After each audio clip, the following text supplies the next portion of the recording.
rahmaani rahim salaamaaleykum rahmatullah sunu bokk téléspectateurs yi nga xamante ni yéen a ngi ñu seetaan fii ci rajo Dunia Vision RDV Excaf Télécom ñu am mbégte jàkkaarloo ak yéen tey ci alxamis ji ginnaaw bi fi Dieng Diop jógee digtal leen li gën a fës ci xibaar yi ñu dem ak sunu gan Babacar Fall bu dee mu ngi ci ligne bi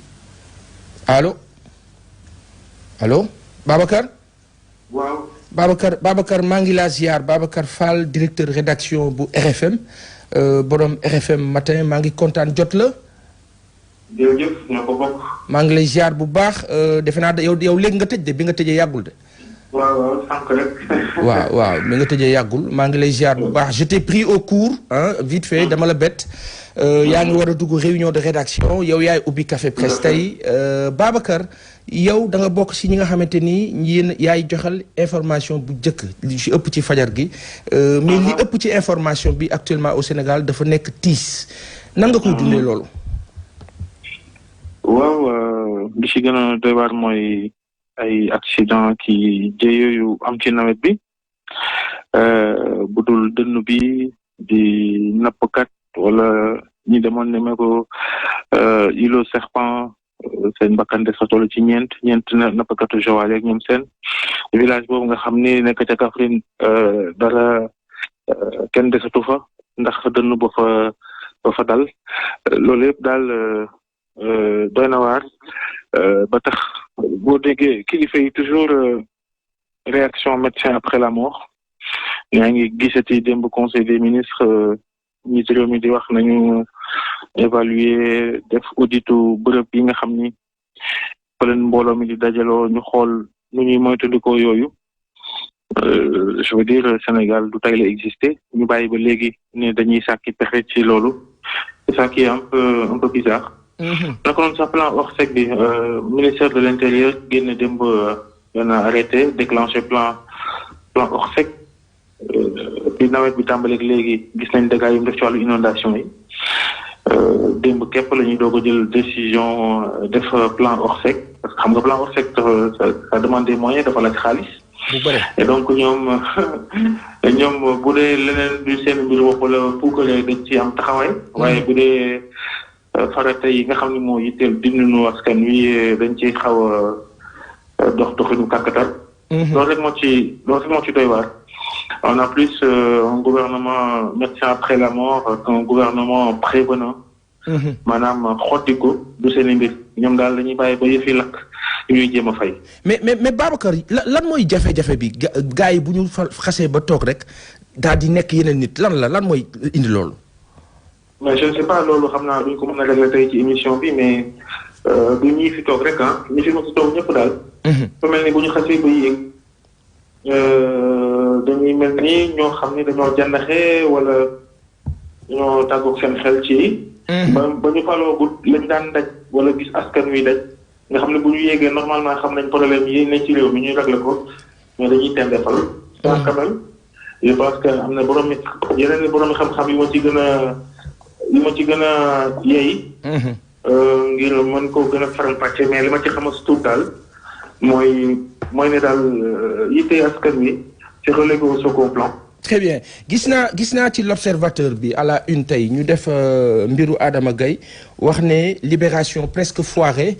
boo xamante ni benn fuite moo ko waral ban xalaat nga am ci mbiru Adama Gaye justement. alors mbiru yoon la c'est un peu compliqué parce que souvent juge d'instruction bi mën nañu damay joxe liberté provisoire. parce que bi nga xam ne kilifa mooy ministre de la justice. maanaam ci tënk sax président public mooy chef au procureur. xëy na bu ko dara soobul mën na ca ñàkk a ànd gàllankoor loola. en l'espèce c'est pour ça que boo amee information ni juge d'instruction may na nit liberté provisoire dañ ciy tey. xool un peu lan mooy attitude du procureur bi ba xam dafay opposé wu wala day bañ a def appel. c'est juste ça. Ahmed Khalifa Niass bi nga xamante ni sa waxtaan ak moom bu yàggul nekk na indi na polémique bu bare moom kaawam nan nga koy jàngatee. alors c'est un cas intéressant parce que loolu ci mënti wax daal moom lu muy wax da koy assumer. mais est-ce que lépp loo xalaat rek war nga koo wax ci mbooloo rawatina. ci yu am solo yooyu. te sensible jëm ci wàllu diine rawatina tarix nga xam ni Sénégal daa am ko teg. waaye loolu beesul ndax am Khalifa Niass njaboot gi mu bokk ci boppam njabootu diine gi mu bokk ci boppam. mayu leen dara wax na fi sax xalif bi dama lay teggi xalif bi nga xam ne mooy xalif bu koy bàyyam mais dama lay teggi nekkatoo xalif destitué naa la. xam nga kooku kuy wax loolu ci sa biir njabootu diine. jomboo wax leneen ci keneen. dëgg la mais nañ ci def attention heureusement que ñi nga xam ne ñooy waa ci waawal. seetluñ ci ñoom ak dal. boo xam ni xëy na. Ahmed Khalifa lii mu wax bu ko waxoon ci beneen këru diine. xëy na lambay dina gën a ñaaw waaye yàlla bëri na sutura. Alhamdulillah. Écoute, je vais te laisser aller à ta réunion. Juste une question subsidiaire sur quelques secondes rek. Une radio, yaa ngi ci radio, yaa ngi nekk directeur de rédaction radio. ko 3-0 Paris Saint-Germain Real Madrid ñu wax ne Gana def na match bu mag a mag pour son baptême de feu ñu daal ne Gana moom moo daan lii di Real Madrid il a été énorme kii di Thomas Tuchel di entraîneur am nee na Idrissa Gana Gueye machine la car macha allah tubaab boobu Thiago Silva nee na Idrissa est incroyable kenn ki def na match bu mag apprécié na ko kii di Pape Ndiaye Souaré wax na moom di défenseur u 3 ginnaaw accident bële mu jóge mu nekk Angleterre nee na mu ngi yëg yaramam bu baax a baax il se sent de mieux en mieux loolu mooy li gën a fës ci record ñu dem ci ki nga xamante ni mooy match retour bi nga xam moo am diggante Génération Foot ak Zamalek arbitre malien bi ñu désigné woon waa Génération Foot d'accorduñ ci journal Stade ñëw na ci matchu Paris Real bi nga xamante ni wax na ne Gueye a été très fort Paris brillant wax ne Real Madrid dafa inquiétant dafa nekk équipe bu soxe ginnaaw Stade ñu dem ci journal bii di sunu lamb d'habitude moom la ñuy tàmbale mais sunu lamb ñëw na ci Gris Bordeaux bi nga xamante ni dafay laaj 75 millions pour jàkkaarloo ak Lac 2 kii di Balla Gaye di laaj 130 pour jàkkaarloo ak Tapha Tine ñuy laaj ndax dañoo gourmand waaw wala déet loolu mooy li gën a fës ci sunu lamb ñu dem ci l'observateur bi ma doon wax sànq l'observateur ñëw na ci mu ngi nii l'observateur dafay wax mbiru Adama Gaye wax ne daal libération dafa mel ni lu foire am na benn fuite information bu senn bu génn boo xamante ni moom xaw mel lu yàq mbir mi loolu l'observateur fësal dikk na également ci Ahmed Khalifa Niass wax ne 50 ans wu position controversée maanaam jiixi jaaxa ci ay position yu muy jël loolu fësal nañ ko kii di Ibrahima Sène moom nee na regretté wul dara ci ñàkk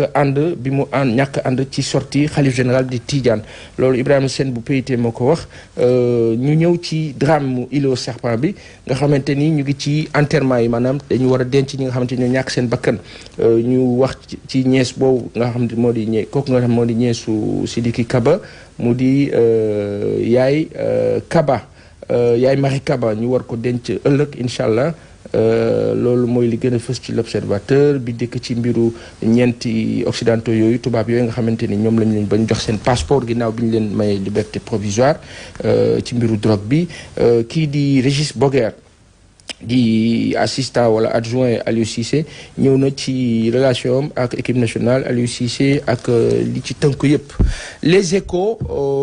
mën naa ko def nii les échos mu ngi nii Idrissa Gana Gueye moo nekk à la une ñu wax ne àdduna bi yëpp d'accord nañ ci taxawaayam 90 ballons yu mu laal 94% passes réussies 6 ballons récupérés ak ñeenti tàkk France Football daal di koy jox notu 9/10 Demba Ba moom dafa extasié wu maanaam wax ne kii di reconnaître qualité wu kii di Idrissa Gana Gueye Mamour Diallo mu ngi dal ci kaw maître Moussa Bokar Thiam bi ñu ne këram dañ ko daaneel fële ca Almadi moom mu jiñ ko Mamour Diallo d'accordul ci lu mel nee na bi ñu koy nommé en 2015 fekk na acte bi signé nañ ko en 2014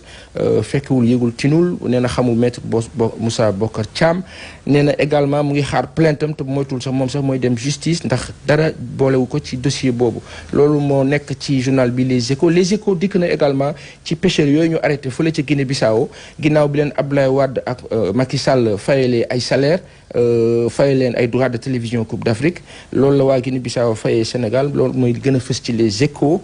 bi nga xamante ni wax na également ne am na benn jaan bu doy waar bu nekk fële ci Golfe Sud jaaxal HLM Paris Golfe Sud jaaxal nit ñi. Sud Quotidien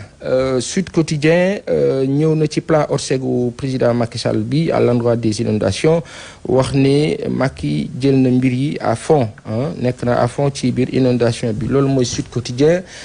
Enquête ñëw na ci Macky Sall également inondation terre intempéries récolte yi jafe-jafe yi xew ci Sénégal Macky gàddu na lépp nar a jàkkaarloog loolu yëpp ci plan Orsec loolu bokk na ci li gën a fës ci une enquête bi ñëw ci def portrait ci Jean-Baptiste Tine bi patron gendarmerie ku bees ki ñëw na également ci maître Bokar Thiam ñëw également ci maître El Hadj Diouf bi dal ci Ousmane Sonko ci mbiru 94 milliards yi. Le Populaire dafa fësal tay ba kër set wax ne tornade ak taw beeg yëpp bi amoon alxamis bi passé yàq na village bi complètement jaxase ko ba nit ñi Populaire Vox Pop ba nit ñi am tiitaange ak njàqare foofu ca tay ba kër set kii di maître Alioune Badara Cissé médiateur de la République ci crise migratoire bi wax na ne jeunes yi dañu am envie tukki génn dëkk bi parce que Sénégal amatuñ fi yaakaar amatul opportunité mu wax ne jeunes yi ay jeunes la yoo xamante ni kenn mënatu leen digal lenn lu dul lu ñu mën a dégg lu dul ne que dem rek la ñu bëgg mu nekk loo xamante ni catastrophe la pour Sénégal. plan Orsec bu Macky Sall commandant de l'armée ak gendarmerie ñu wax ne chef d'état général major des armées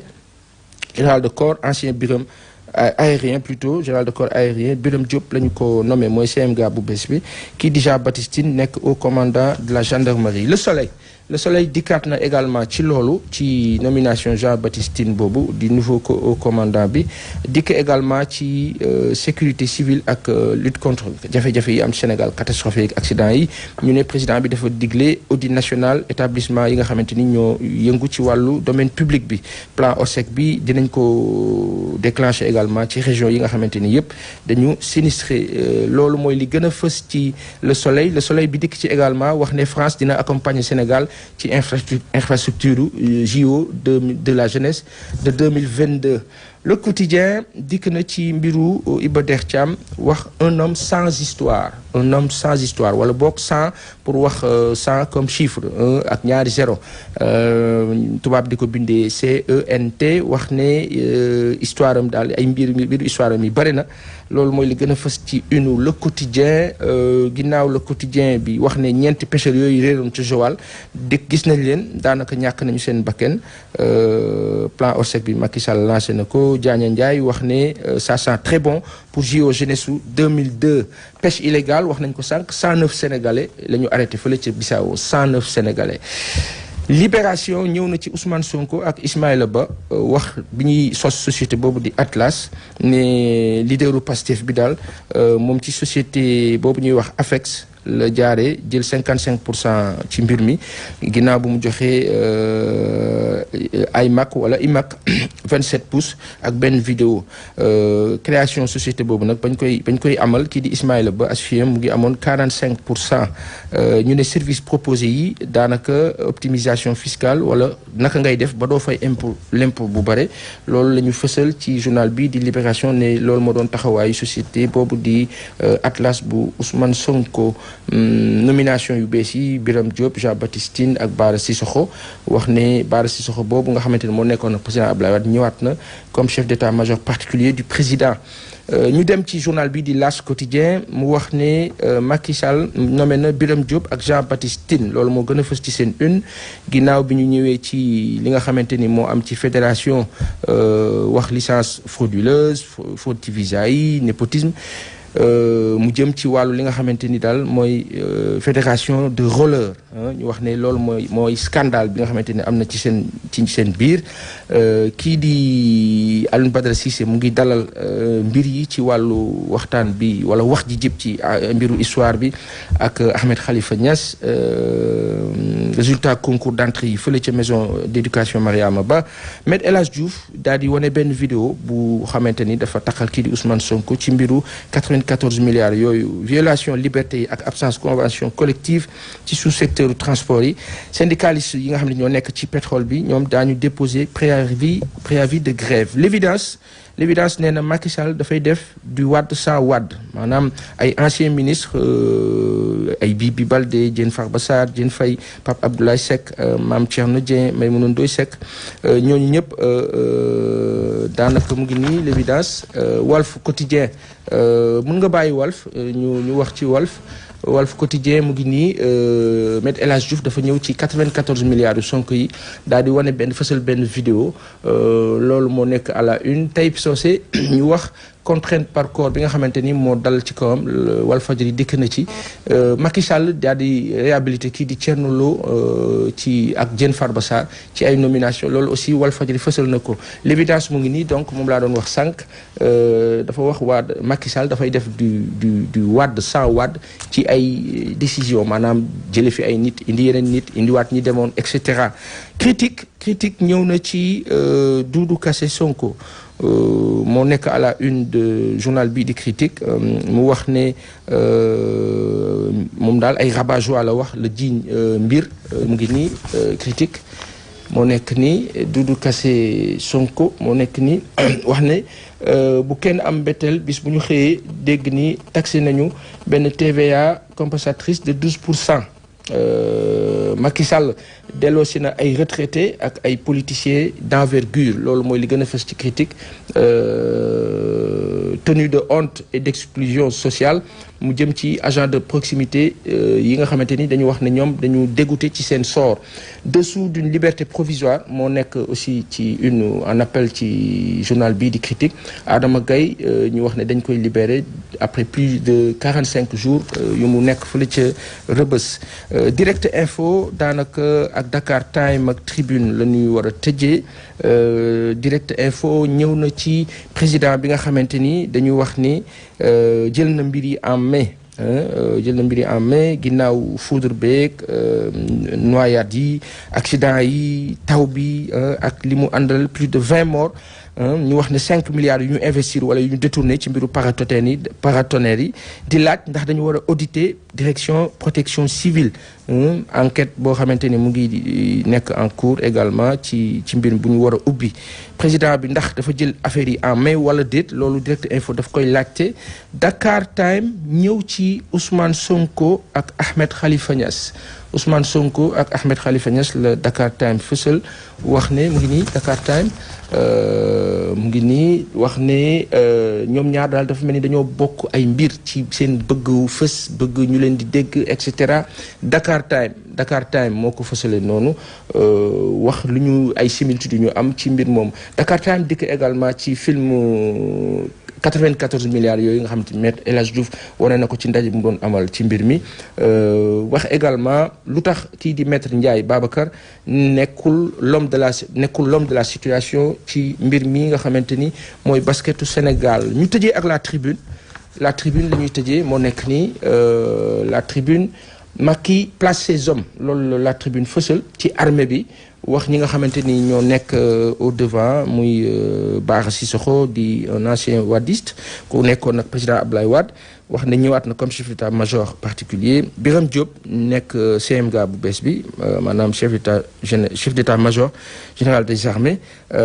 Jean-Baptiste Tine ñëwaat à la tête de la gendarmerie wala ñëw à la tête de la gendarmerie plutôt loolu mooy li gën a fës ci la tribune ñëw na ci mbiru Adama Gaye ne mun na am mu quitté tey Rebeuss.